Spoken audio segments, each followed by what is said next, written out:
Well, hello everyone. This is Dr. Ayleen, and this is Medicine Walk. And for those of you who are listening in on Blog Talk Radio, this is Healing House Radio. So I hope you had a good week, and it was so much fun having Reverend Donna, the Reiki Master, come in and talk about Reiki. If you didn't have a chance to take a look at that, then please look at the last episode, and that completed our time on, or our month devoted to healing works. So today we're going to begin our July topic, which is empathy. And I've done some other videos about empathy, and I've had a lot of questions regarding it. So what I wanted to do was I wanted to really focus an entire month and go more in depth into it. I had a video previously about flipping the switch, turning empathy on and off. We'll be discussing that. And we'll also be looking at ways to incorporate the use of empathy both on a receiving aspect and a transmitting. So for those of you who didn't know that as empaths you could transmit, yeah, you can. And so we're going to be talking about that. So just to kind of, get us all on the same page, the concept of empathy is not so much I feel for what you're going through. It's I feel for what you're going through and I have to get involved.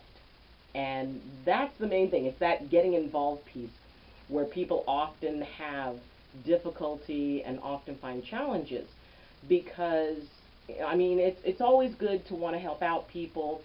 Yeah, I've been an empath quite honestly since before I was born, and I've shared a story about a condition that my mother had while she was pregnant with me that I carry the scars of in my lungs. So I'll share that one in one of the episodes when we talk about that idea of empathy and healing, empathy and transference. Now, as empaths, often, and especially as young empaths, in order to get everybody to feel good, and an unregulated empath can only be as happy as the least happy person in the room, because there's a connection is going to be created, and it's going to cause a need in the empath to help this person be okay, because if they're not okay, the empath can't be totally okay, until they learn how to separate, until they learn how to detach from that connection. So when you consider, and the question that most people have is, well, am I an empath? How do I know if I'm empathic? Well, generally, if you create a very strong emotional bond with people very quickly, if you're someone who people come to and always want to talk about their problems because they tell you it's as if you understand them, it's as if you get them in a way that other people don't, that they feel safe with you, that somebody feels drawn to talk to you about their problems. And most people will instinctively find empaths because the empath is going to focus completely on them. So, if you wonder, I believe that everybody has a certain level of empathy. And, yes, everyone. But the thing is how is that applied? Like I said, empathy can both be received and transmitted. Empathy is when you feel an emotion as if it is your own. And when you're transmitting, that means that someone else will feel an emotion that you initiate as if it is their own. So this can go into a whole lot of very, very tricky places, because there are those who utilize this ability to manipulate others, and they're very good at it. And it saddens me, because for me, this empathy is such an amazing gift. And the idea that there are those who would use that gift for their own ends, for their own purposes, to manipulate other people, honestly, it breaks my heart. to know that there are people that are out there doing that, and there is a spectrum of light and shadow. And the sooner we can accept, okay, there are just people who are going to do crappy things, the sooner we can go, all right, I don't have to be attached to that. I don't have to create a story around that where I have to consistently feel bad. So, when you consider whether or not, and most people who are empathic usually have an idea that they are. If you've always been told, oh my gosh, you're just so sensitive, you're too sensitive, you're probably empathic. If people ask you, why are you getting so upset over something that happened to somebody else, yeah, you're probably empathic. If you are, experiencing, if you work with people who have a lot of problems, or you have people around you who have a lot of problems, and you just can't be happy, you just can't be able to function unless you go and help them, you're probably empathic. So the idea is that, well, the way I consider it is empathy is a tool. And if you were a construction worker, well, you might carry around a mallet. And on a construction site, a mallet is a perfectly appropriate tool to have. And it's not the appropriate tool at, say, a wedding or a birthday party, or, you don't have to bring that tool. And my real purpose and my focus and my desire in bringing up this topic and talking about this topic is for people to understand, especially empaths, to understand you have choice. And there's, I watch videos, because I like to, look at what other people feel about things that I experience. And when I see people, it's like, okay, you're an empath, you're stuck, you're going to be miserable, you're going to, you cannot alter this, so therefore you're stuck with it, and it's going to weigh on you. I don't believe that. And I use empathy as a diagnostic, tool. When I work on people as a chiropractor, I can utilize the empathy to figure out where, what physically is going on with them. If I'm working with somebody, if I'm counseling someone, and they're having a hard time getting past, something, I can utilize empathy to be able to match their energy, because that's what empathy is at its heart, is an ability to match the frequency of someone else.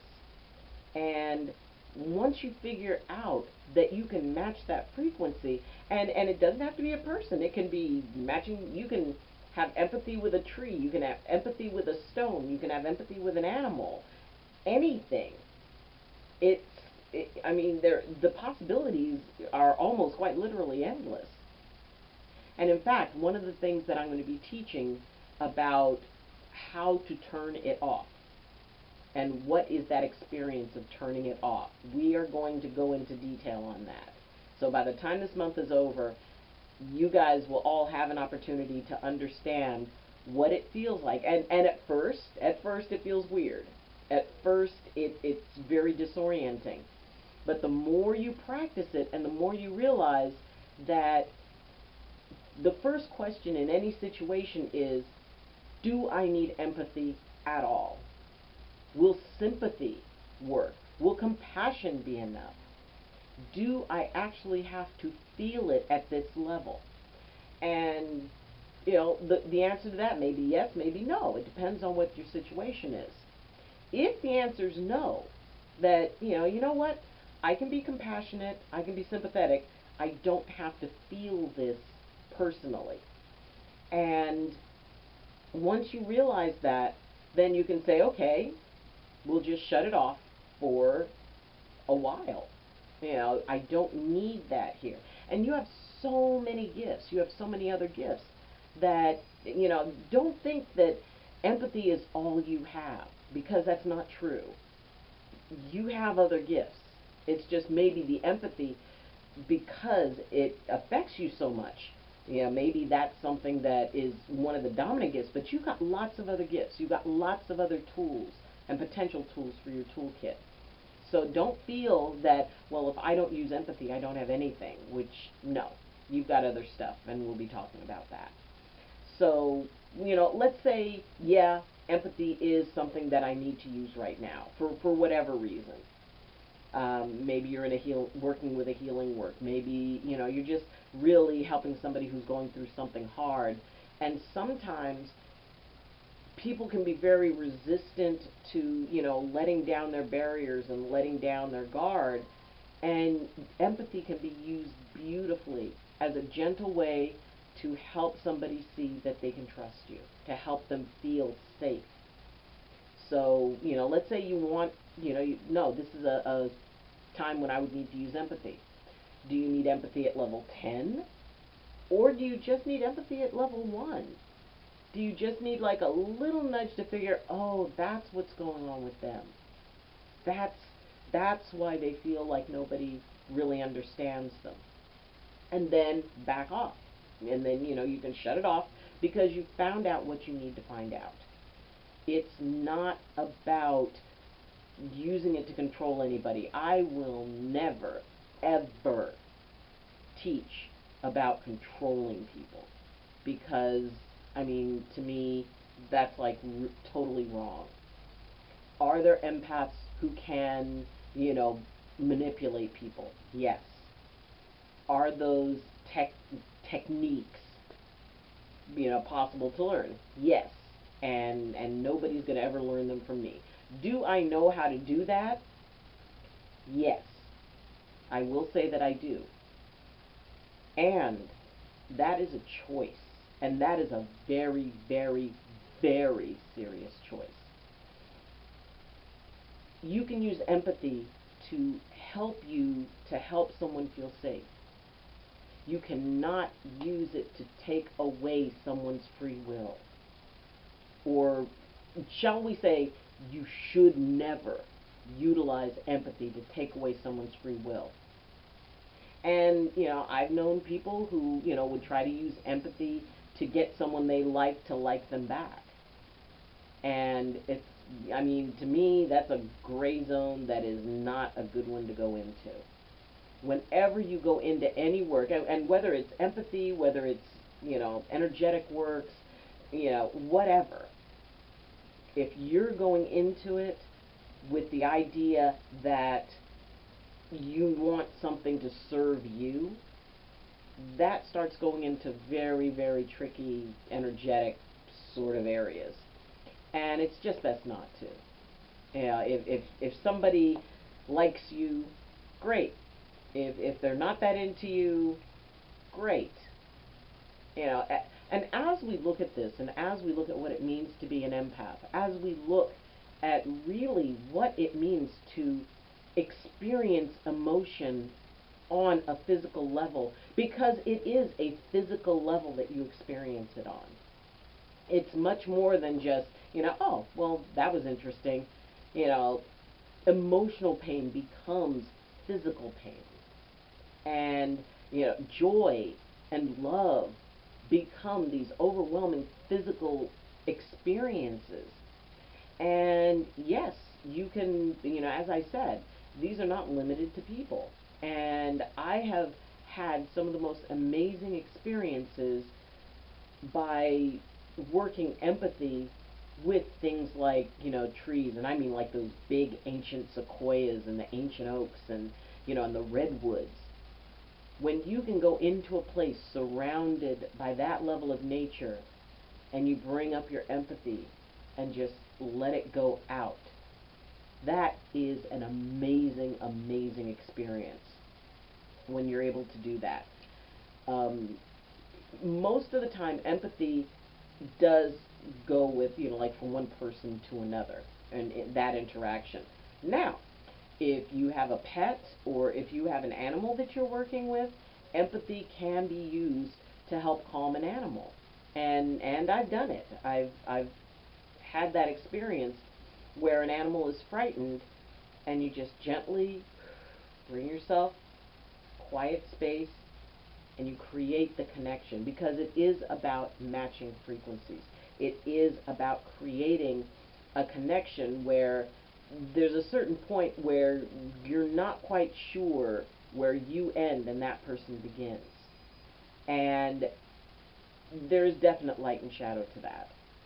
Yeah, it can create an amazing connection, or it can go into that place of, trying to trick someone or trying to get them to do something they wouldn't normally do. And, there are prices that we pay for that.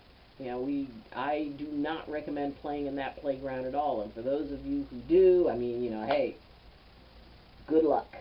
I wish you luck with that, because it will probably end badly. When you're connecting to somebody else and it turns out that they're empathic too, that can create, and one of the days we'll be talking about empathy in relationships. When you get two people who are empathic, it can either be this fantastic bond, or it can be all of your personal yuck being reflected back at you. Because that's one of the main things about empathy, is that in a way you become a mirror. And you're able to reflect that person, for their light, their shadow, or whatever, to be able to reflect that in a way that they can see, that they can feel. And when you have two empaths in a relationship who can do that with each other, it can, like I said, it can be either really great or very challenging. So when you consider, a relationship, it's like, oh, well, another empath would be great. Well, depending on how good they are, it means that there are no secrets. It means, and it also means an increased level of trust, because it means that you have to trust each other. There has to be that place of, I know that I have a vulnerability when I'm with this person, and I'm okay with that, because I know they would never take advantage of it.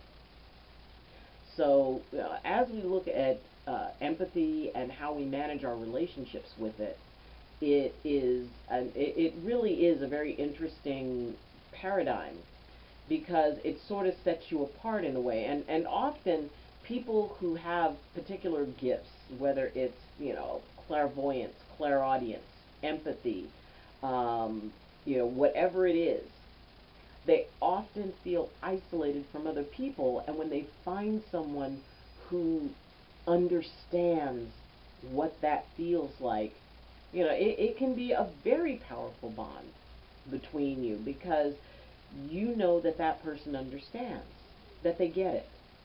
They get it, that maybe you walk into a particular situation and suddenly, bam, you're aware of all kinds of stuff that's going on in that room on an energetic level, on an emotional level. Now, empaths are normally drawn to become healers, and it feels good to help someone, because the better they feel, the better you feel. When they, I'm feeling great, then you can be okay. You can go, okay, I can, we're done, and, now we can move on. But sometimes it's tough to move on. Sometimes the stuff that's burdening them gets stuck onto you. And so we'll also be talking about ways to clear when stuff gets stuck with you on an emotional, energetic level. Now, we did a unit on clearing, and so I would suggest that you can go back and review clearing, because we're going to be referencing some things out of that particular lesson. And so the idea of the clearing techniques that I'm going to be showing you are something that you can be able to work with and be able to incorporate into your life and into your practices. If you do have an actual spiritual practice, or if you're just somebody who's empathic. You don't have to be anything. Your gift is your gift, and it does not require you to do anything but appreciate it and enjoy it. And occasionally enjoying it means you turn it off every once in a while. And like I said, if you're an empath who has spent their whole life as an empath, the first time you turn it off, it's going to feel weird. And that's okay. You know, you just turn it off for a little bit and then come back out. The technique that I'm going to be teaching you, the technique that I'm going to be showing you, um, will be able to have that be kind of a gradual thing as opposed to like abrupt stop. So it'd be a good idea to go back, review clearing, and we're going to be talking about uh, empathy, not so much from uh, you know, the ways that you can use it. We're going to be talking about that a little bit, about how you can use it, you know, like externally, how you can manage it in the world. Mostly what we're going to be talking about is how do you manage it inside of yourself? How do you walk in this world in the most comfortable way that will allow you to experience your empathy as a gift? And, you know, it just hurts my heart bad when I hear people refer to it as a curse, as something that is interfering in their lives, as something that makes them vulnerable. And you know, it just hurts me because it is an amazing gift. It is an ability that while most people have, few of them really get to the point where they can work with it, where they can, you know, actually take action and feel things and initiate feelings and to be able to make connections in that way. It is not a curse. It is not something to be avoided. It is not, you know, and while, yes, occasionally it's something that, you know, you can dial it down, you know, and say, okay, you know, today, in this moment, in this situation, I really don't need to be empathic. I don't need to pull that particular tool out of the toolkit. And just by being able to have that choice, you're going to find that you have much more fun with it, that it becomes what it was meant to be, something to bring you joy, something to allow you to help people, something to allow you to connect with your world and the universe and reality and everything in a much more powerful way, in a much more intimate way, in a much deeper way. So this is a good thing. Empathy is a wonderful thing. Yeah, there were times in my life when, you know, it was hard. And as my instinct as an empath was to take other people's pain into myself. Because as long as they weren't having it, I was okay. You know, even though it was eating me up. You don't have to take it on. You don't have to pull things into yourself. You can be able to acknowledge it, identify it, and then once you have identified the problem, you don't need empathy anymore. Then there's other things that you can tap into. So if you ever felt like you were a victim of empathy, that it's beyond your control, that it's a curse you're stuck with, this is going to be a very good month for you. Because by the end of it, you're going to realize that it is an asset that can help you in many, finding a deeper relationship with your core self, with your emotions. You know, we're going to be talking about how we manage our emotions and how to realize what it is, you know, is what we're feeling something that's coming in, or is it coming from us? And if it's coming from us, then we got to deal with our emotions. Empaths can learn how to be able to manage their emotions to the point of creating choice around it. There's so much less reflex and reaction when you can go, okay, I've identified that emotion. Now what do I want to do with it? So this is going to be an awesome month. Empathy is probably something that I utilize more than almost anything else in the practices. And it can be a foundation for an amazing spiritual, energetic experience. So, looking forward to it. So, that's all we're going to talk about today. We're just going to, it's kind of like teaser time. And we will be back next week and we will start the study of empathy. And if you like this video, then please hit the like button. You can subscribe to the community and make sure you hit the bell notification and you are able to, that will make sure that you get notified of things. And if you want to share the video, please feel free to. There's a lot of topics that we've covered, so if this is the first one you've watched, then look back through, and there may be some other topics that really are helpful for you. If you would like to support this channel at a bigger level, then you can go to the Patreon link that is in the description and become a sponsor. And it's really exciting, to see different people who are, coming together to support, for me to really make the most of this, because I want to make the most of this so you can get the most of this. So, things like, cameras, editing software, all of that stuff. This is something I really want to build, and I want to build it so people can have a place to go to gain information, and, it's just there. And if you would like to support this, then, thank you. I really appreciate this. So, we'll be back next week, and if you would like to connect with me more, you can go to my Facebook page, Medicine Walk with Dr. Ayleen, and you can also follow me on Twitter. I think that's it for today. So, thank you for joining me. We'll see you next week, and as always, I wish you balance, and I wish you blessings from my heart to yours. Love you. And yes, we'll be talking about love. And class dismissed.